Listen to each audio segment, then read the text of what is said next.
Bonjour, je m'appelle Jérôme Beaufils, je suis coach emploi. Je vais vous présenter aujourd'hui un rapide MOOC en fait sur LinkedIn et sur les essentiels de LinkedIn. Qu'est-ce qui est important pour performer sur LinkedIn?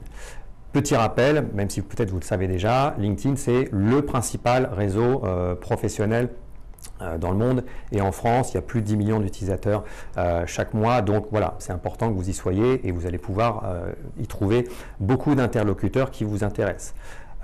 Beaucoup d'interlocuteurs, aussi beaucoup d'entreprises. Vous voyez, il y a 500 000 entreprises en France qui ont une page LinkedIn qui sont présentes sur ce réseau. Donc les entreprises que vous cherchez, globalement, elles sont présentes.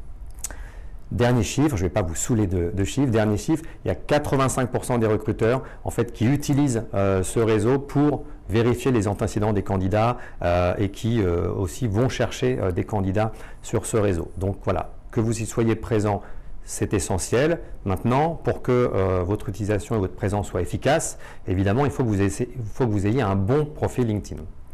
Alors, l'idée, ça va être là de vous rappeler vraiment les basiques, les essentiels de ce qui fait un bon profil LinkedIn. Il doit d'abord être complet, ensuite actualisé. Voilà, si vous êtes en master, il faut que vous soyez en master dans votre présentation et non pas encore en bachelor. Il faut qu'il soit cohérent avec votre projet, et cohérent peut-être aussi avec votre CV. Et puis il faut qu'il soit séduisant, voilà, que vous puissiez faire en sorte que le visiteur, le recruteur, évidemment, ait envie de rester sur votre profil. Je vais vous présenter, même s'il y a plus que 9 rubriques possibles dans LinkedIn, je vais vous présenter vraiment 9 rubriques qui aujourd'hui, moi, me paraissent essentielles et qu'il est essentiel que vous ayez sur votre propre profil. Voilà, donc la bannière, la photo, un bon titre, la partie info, je vais revenir sur chacun de ces points, la partie expérience professionnelle évidemment, la partie formation et puis aussi la partie compétences, une section langue, en général vous avez des langues à valoriser, et puis la section recommandations qui n'est pas connue par tout le monde mais je la présenterai. Comment est-ce qu'on fait pour ajouter une section sur son profil? Quand on est sur son propre profil, vous avez ce petit onglet qui dit « Ajouter une section au profil ». C'est là que vous allez pouvoir choisir et ajouter les sections nécessaires. Alors, première section et première partie essentielle, la bannière, c'est un peu votre carte de visite, c'est le premier élément en fait que le visiteur va voir en plus de votre photo. La bannière, globalement, elle doit être actualisée. Elle est là pour montrer votre image professionnelle. On est sur un réseau professionnel, on est là pour montrer ça. Là, j'ai pris un premier exemple, en fait, d'une étudiante de l'école, voilà, qui a une bannière qui est relativement basique. Voilà, elle se représente avec son nom, elle met ses coordonnées. Elle a fait quelque chose qui est intéressant, c'est qu'elle valorise le fait qu'elle est là en recherche de stage, en relation presse événementielle, dans un univers. Donc, on a, quand on est visiteur, une information claire tout de suite. Deuxième exemple de bannière, une personne qui est graphiste et qui, voilà, de manière simple, a construit sa bannière et avec un visuel et qui joue sur le terme qu'elle a utilisé de construire les piliers de l'identité visuelle. Donc on a quelque chose qui est sobre, qui fonctionne très bien. Quand on fait une bannière, on peut avoir un visuel qui prend la place de l'ensemble de la bannière. On peut aussi avoir du texte, on peut avoir un aplat de couleurs. Voilà, il n'y a pas une règle unique. Troisième exemple, là aussi très simple, justement un fond de matière simple, un rappel du nom de la personne et puis du fait qu'il est développeur web. Lui, il a fait quelque chose qui est intéressant par rapport à son univers, c'est qu'il valorise en fait directement un certain nombre de compétences voilà, qu'on a là qui sont, voilà, vous ne le savez pas forcément, des langages web. Donc, il valorise tout de suite ce qu'il peut apporter. Ça, c'est une approche qui est intéressante. Et puis une autre bannière, là on a un étudiant en fait qui est dans le secteur de la logistique. Voilà, et bien, il a choisi une bannière qui globalement illustre très bien cette idée-là et qui fait bien le lien avec son titre. La photo de profil ensuite, voilà, une bonne photo de profil, c'est essentiel, il faut en avoir une. Je vous ai présenté voilà, quelques photos de profil d'étudiants ou d'étudiants de l'école que j'ai trouvées. Voilà, ce sont des bonnes photos, bien cadrées, souriants, regard vers l'objectif et puis un fond neutre. Vous pouvez vous aider d'outils comme Profile PicMaker pour changer le fond de votre photo si nécessaire. Vous pouvez aussi utiliser le site PhotoFiller qui vous permet en fait de faire évaluer votre photo et l'impression qu'elle donne. Donc ça peut être intéressant pour valoriser et valider en fait la qualité et l'impression que donne votre photo auprès des visiteurs et des regards extérieurs. Troisième section, votre titre évidemment, c'est essentiel qu'il soit précis. Trop souvent en fait je vois des étudiants qui se présentent juste comme étudiants. Voilà, étudiant à l'ISCOM. Ça c'est un peu court. Si vous êtes en master, indiquez que vous êtes en master, indiquez le master, la spécialisation que vous avez prise. Donc vraiment ajoutez cet aspect-là. Si vous êtes dans une période de recherche de stage, de recherche d'alternance, précisez ça, ce sont des mots-clés en fait qui vont permettre de comprendre précisément qui vous êtes, dans quelle situation vous êtes et peut-être de vous trouver lorsqu'on effectue des recherches. Voilà, donc là on a un exemple de titre qui de ce point de vue-là est clair. Même chose pour cet autre exemple, voilà, à la recherche d'un stage de 6 mois. Et puis dans tel domaine, et en même temps on sait qu'effectivement elle est à l'ISCOM. Voilà, donc ça ce sont des titres qui sont clairs. Quatrième section, la partie info, qui n'est pas suffisamment utilisée. Elle vient pourtant en haut globalement de votre profil. C'est vraiment l'occasion de dire tout de suite qui vous êtes, donc de vous présenter globalement qui je suis, et donc de valoriser d'une part en fait votre projet, votre motivation. Voilà pourquoi j'ai envie de travailler dans la communication, sur tel type de fonction ou dans l'univers du luxe par exemple. Et puis aussi, qu'est-ce que je vous apporte aujourd'hui? Notamment si vous êtes en recherche de stage, d'alternance ou d'emploi. Voilà, quels sont mes atouts professionnels? Qu'est-ce que je peux vous apporter en termes d'expérience, en termes de maîtrise de compétences? Voilà, l'idée c'est de donner d'emblée une impression très favorable à votre visiteur. Voilà, là je vous ai mis deux exemples en fait de textes qui sont relativement courts, mais en fait qui permettent quand même de valoriser justement un parcours, d'expliquer qui on est, de mettre en avant un certain nombre de qualités. Voilà, c'est le cas sur ces deux situations, et là par exemple de cette étudiante qui valorise aussi le fait qu'elle a co-créé une agence. Donc évidemment c'est valorisant, c'est vendeur. Ensuite, autre section évidemment essentielle, la partie expérience. À partir du moment où vous avez une expérience, il faut la valoriser, surtout si c'est une expérience en lien avec votre projet et votre recherche. Donc une expérience évidemment qui soit actualisée. Si vous avez fait un stage récemment, votre stage il doit être absolument présent sur votre profil, bien mis en avant. Vous devez valoriser également essentiellement en fait les expériences ou celles de vos expériences qui sont en lien avec votre projet professionnel. Si vous avez fait un premier stage en communication et qu'en même temps vous êtes équipier chez McDonald's, pour ne pas les citer, évidemment, à partir du moment où vous cherchez un job en communication, c'est votre stage en communication que vous devez absolument valoriser, et donc en précisant dans le descriptif vos missions, vos responsabilités, vos résultats peut-être ou des compétences utilisées. Et pour ça, là encore, comme dans le titre, utilisez des mots-clés. C'est ce que les recruteurs recherchent, c'est ce qui permet de vous trouver, c'est ce qui va permettre, je dirais, le matching. Voilà, donc là, vous avez un exemple de quelqu'un qui présente de manière efficace un stage dans une entreprise, qui explique voilà, qu'elle était chargée des productions, qu'elle a utilisé tel et tel type de compétences. Voilà, donc il y a vraiment de la matière, c'est décrit avec des tirets, c'est simple, c'est très accessible. Ensuite, la section formation. Là, c'est assez simple. Vous êtes en formation à l'ISCOM dans tel master. Indiquez-le clairement. Ne vous contentez pas juste de mettre ISCOM et puis voilà, point final. Là aussi, dites-en un petit peu plus. Citez là encore, pourquoi pas, quelques mots-clés sur les principaux cours, par exemple, ou domaines que vous suivez. Comme je le dis et je le répète, voilà, cette notion de mots-clés, elle est essentielle. Ensuite, l'une des sections peut-être les plus importantes, c'est la section compétences. Imaginez que vous avez attiré sur votre profil un recruteur, ou en tout cas quelqu'un qui peut s'intéresser à vous, et que votre section compétences, elle est quasiment vide et pas du tout actualisée. vous allez créer une vraie déception et voilà, ça risque de s'arrêter là pour vous. Donc, les compétences que vous valorisez, là encore, elles doivent être en lien avec votre projet professionnel. Si vous savez faire plein de choses, mais que dans ces compétences, il y en a qui ne sont pas du tout en lien avec votre profil, ben, un peu comme sur votre CV, ne vous forcez pas à les mettre en avant. Trop d'infos tue l'info. Par contre, ben, cette section, plus elle est riche, plus elle valorise, elle présente de compétences en lien avec votre projet, avec ce que recherchent les recruteurs, plus évidemment, vous avez de chances que ça fasse tilt, je dirais, dans la tête du recruteur. Et puis, vous pouvez les hiérarchiser dans la présentation.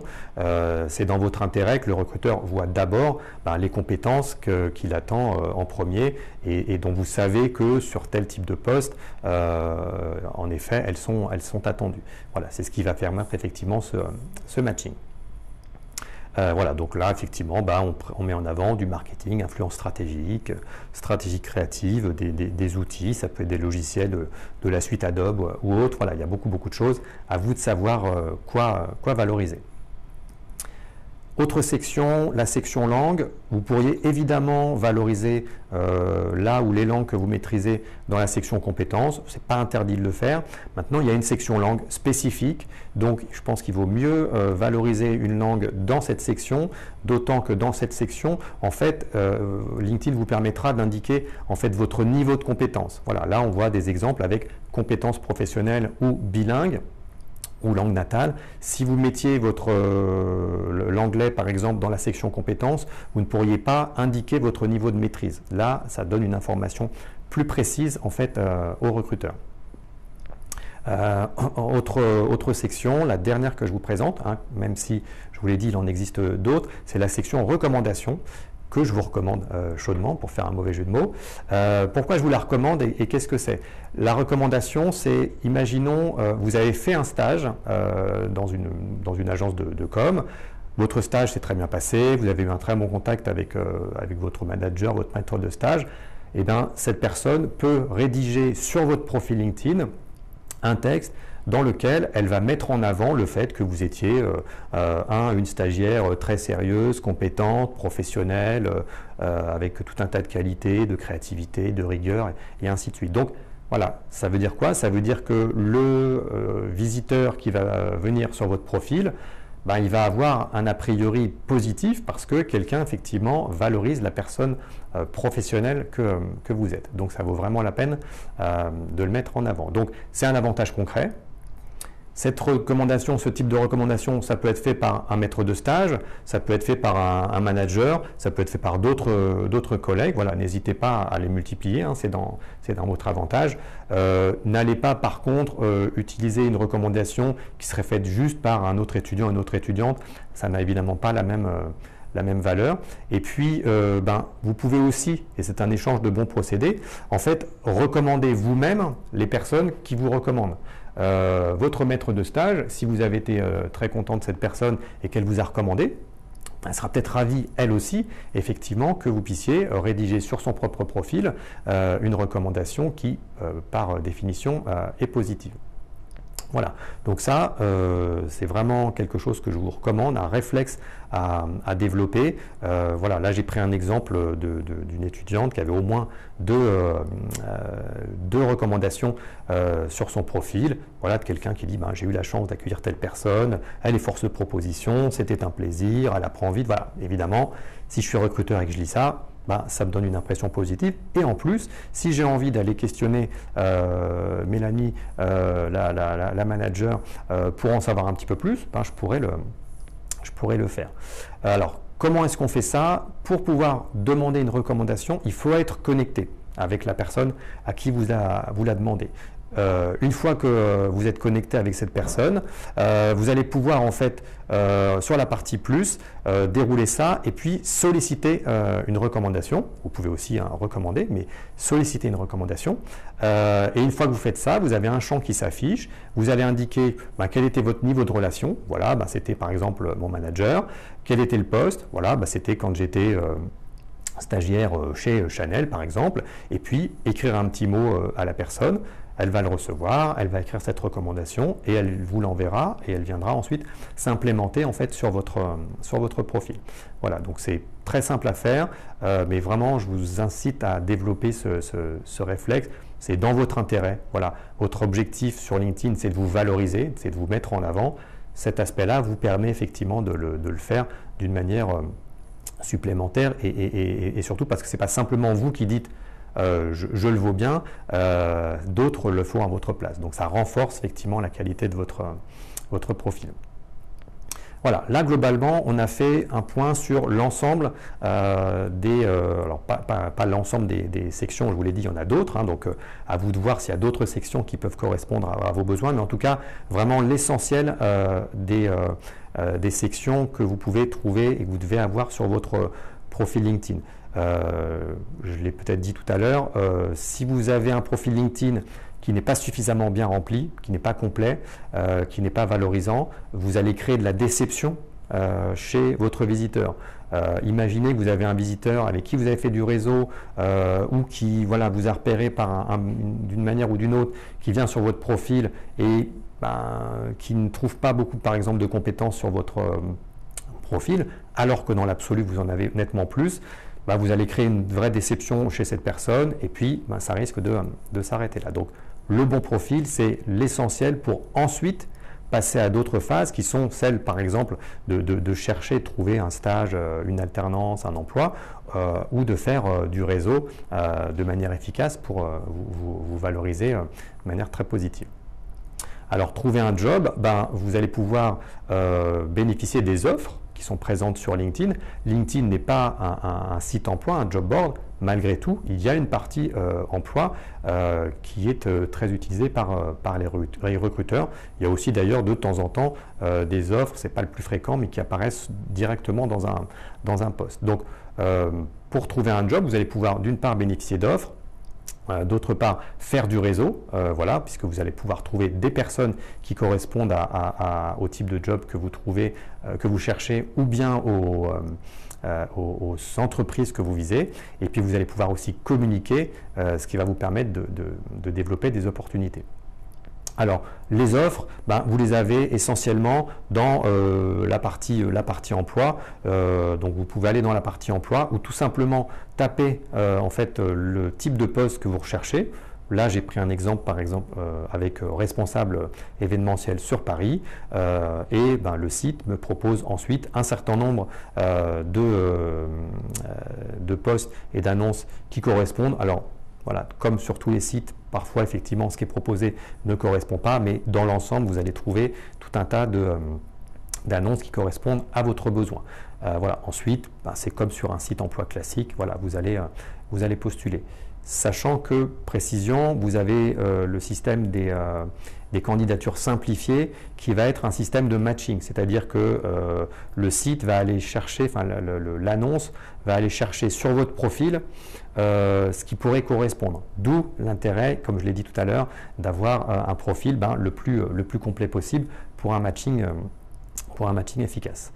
Voilà, donc ça c'est la manière principale effectivement d'aller chercher de l'emploi, c'est en ayant effectivement ces annonces sous les yeux. Maintenant, le fait de faire du réseau, ça peut aussi évidemment vous permettre de trouver un stage, une alternance, un emploi. Ça peut aussi vous permettre de préciser un projet professionnel. Peut-être que vous n'en êtes pas encore au fait de trouver un job et que faire du réseau, ça va vous aider effectivement en rencontrant les bonnes personnes à préciser votre projet professionnel. C'est aussi un moyen en fait justement de suivre des leaders d'opinion, des gens qui peuvent vous apporter des conseils ou en tout cas en les suivant, en suivant leur poste, bénéficier d'informations intéressantes par rapport à votre secteur d'activité et puis faire de la veille aussi, voilà, qui est une façon de rester bien informé par rapport à votre secteur d'activité et au type d'emploi que vous cherchez. Alors, faire du réseau, finalement, c'est assez simple. On l'a dit tout à l'heure, il y a plus de 10 millions d'utilisateurs mensuels en France, donc des profils qui ont le métier que vous visez, vous en trouverez forcément. Là, je vous ai pris un exemple, j'ai cherché le poste d'assistante événementielle sur Paris. Voilà, ça m'offre tout un tas de personnes, certaines voilà, qui sont étudiantes, d'autres comme Louane qui sont actuellement en poste. Louane, dans la mesure où elle est en poste, ça peut valoir la peine de faire du réseau avec elle, évidemment, parce qu'elle va pouvoir vous expliquer ce qu'elle fait au quotidien, quelles sont ses missions, quelles sont ses journées. Ce qui peut être intéressant aussi, par rapport à l'aspect directement emploi, pas simplement réseau, c'est le fait de se dire, s'il y a une assistante chef de projet dans l'entreprise dans laquelle travaille Louane, en l'occurrence Lozam, ben, peut-être qu'il peut y avoir aussi une place pour moi en tant qu'étudiant. Donc c'est une façon, ce système qui vous permet de rechercher des profils, c'est une très bonne façon de repérer derrière les profils des entreprises qui font travailler des gens sur les postes que vous recherchez. Ça va vous permettre de faire beaucoup de candidatures spontanées parce que vous allez repérer beaucoup d'entreprises. Là, on est dans une situation en plus où si par exemple vous cherchez un stage ou une alternance, ben, vous vous apercevez que cette étudiante, ben, elle a eu ce type de contrat dans cette entreprise. Donc, c'est une bonne façon de s'assurer que ben, vous avez plus de chances, en effet, de pouvoir être recruté sur ce type de contrat. Ce qui ne vous interdit pas, si vous êtes en recherche de CDD ou de CDI, de tenter votre chance dans cette entreprise, en fait. Voilà. Et donc, dans ces cas-là, la suite logique, c'est aller sur la page entreprise. Hein, je vous ai dit qu'il y avait plus de 500 000 entreprises qui avaient une page pour en savoir plus. Voilà, là, on voit une agence de networking, de marketing dédiée à l'animation de communautés de dirigeants. Évidemment, vous pouvez aller après sur le site internet de l'entreprise, mais déjà, sur LinkedIn, vous avez trouvé une entreprise auprès de laquelle peut-être vous pourrez postuler. Voilà, donc il y a vraiment beaucoup de choses à faire sur l'aspect emploi par le biais du réseau. LinkedIn va aussi vous permettre de communiquer. On l'a dit, plus de 10 millions d'utilisateurs, ça veut dire quoi? Ça veut dire une caisse de résonance en fait qui est évidemment énorme. À partir du moment où vous postez, vous pouvez avoir des milliers d'utilisateurs qui vont voir votre communication. C'est une bonne façon de se démarquer. Vous pouvez poster tout simplement, vous pouvez aussi commenter un post et poster, vous pouvez le faire sur des sujets très variés. Poster, ça vous offre de la visibilité, ça vous offre des opportunités. Commenter, c'est le fait d'interagir avec quelqu'un qui a posté et donc là aussi, c'est une bonne façon d'être repéré. Et puis les sujets, ils peuvent être vraiment très variés. Vous pouvez, c'est assez classique quand on est en recherche d'emploi, de stage, vous pouvez faire un post avec un petit texte et puis en ajoutant votre CV. Vous pouvez faire un système avec le carrousel, je vais vous montrer un exemple. Par exemple, voilà, les 6 raisons de me recruter et valoriser ensuite ces raisons-là, c'est attractif pour le recruteur. Vous pouvez parler de votre motivation, ça peut être très séduisant pour un recruteur. Vous pouvez présenter un projet académique. Voilà, il y a plein d'angles et de types de communication différents et de manières de prendre la parole pour se démarquer. Voilà, pour terminer, je vous ai pris effectivement un exemple très classique de quelqu'un qui cherche, là en l'occurrence c'est une alternance, et qui rédige un petit post, qui valorise son CV. Ça n'est pas original. Malgré tout, ça fonctionne, c'est une prise de parole, vous êtes vu en général par des centaines de personnes, ça peut engendrer des éléments et des pistes positives. Autre façon de fonctionner, avec cet exemple-là, d'une étudiante qui cherche une alternance en marketing, elle le dit de manière synthétique et efficace dans son poste. Et ensuite, elle a ajouté un visuel. Là, je vous en ai montré juste la première page, qui est pourquoi me recruter? Elle pose cette question. On a plutôt envie d'aller voir la suite. Et ensuite, en plusieurs étapes, en fait, elle valorise dans sa communication ses atouts professionnels, ses qualités, sa motivation. Et donc voilà, elle a capté l'attention et c'est très positif. Voilà, donc plein de façons de procéder. Donc, comme je le dis, à vous de jouer maintenant. Construisez de manière efficace votre profil et ensuite soyez actif. faites du réseau, les gens sont là pour ça, ils ne vont pas vous rejeter. Communiquez, vous aurez peut-être plus ou moins de lecteurs au début, mais voilà, prenez les habitudes, communiquez, commentez et vous verrez, voilà, LinkedIn va vous permettre vraiment de franchir des étapes et de réussir à trouver votre projet ou un stage, une alternance ou un emploi. Voilà, bon courage à vous.